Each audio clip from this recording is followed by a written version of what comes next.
سحر عبد الحق أول امرأة عربية ترأس ناديا رياضيا في مصر اسمه نادي النصر، فيها كثير من صلابة الرجال. بقية التفاصيل يرويها مراسلنا أحمد نوير في التقرير التالي، نتابع. سحر عبد الحق أول امرأة تكسر حاجز احتكار الرجال لمقعد رئاسة ناد رياضي مصريا وعربيا وإفريقيا، بعدما اقتنصت رئاسة مجلس إدارة نادي النصر الرياضي المصري وبكامل قائمتها بعد معركة انتخابية شرسة وسط مرشحين من الرجال، معتمدة في ذلك على خبراتها السابقة بالنادي والخاصة بأعمال تطوعية استطاعت من خلالها أن تجتذب ثقة أعضاء الجمعية العمومية.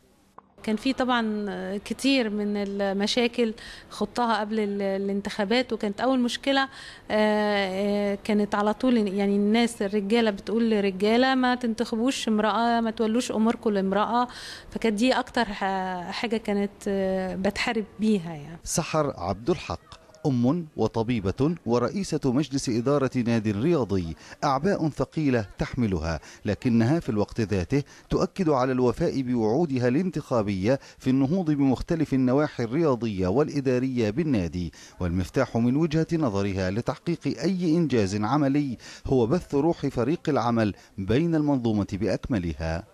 احنا مشروع البطل الاولمبي ده هو المشروع نادي النصر، فكل كابتن بيقول لي مين واحنا بنركز عليه، بحيث ان احنا كل لعبه هنركز فيها مين اللي ممكن يبقى بطل اولمبي، وان شاء الله هيبقى مفرخه نادي النصر، مفرخه للابطال الاولمبيين.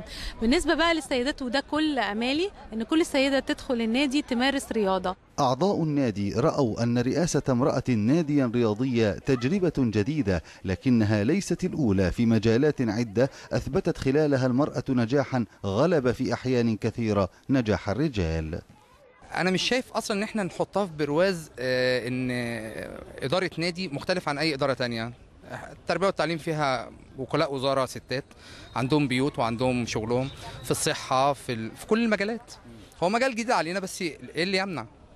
وبعدين التجربة تحكم يعني. راجل أو ست لازم يبقى فيه معاه مجموعة كلهم يقوموا بعمل واحد عشان العمل ينجح، ما ينفعش فرد لوحده يعمل في نادي كبير زي ده أو في أي مجال الصراحة. نجاح تجربة رئاسة امرأة ناديا رياضية يعد مؤشرا إيجابيا لدى كثير من النساء الراغبات في خوض هذا المعترك وتحمل هذه المسؤولية.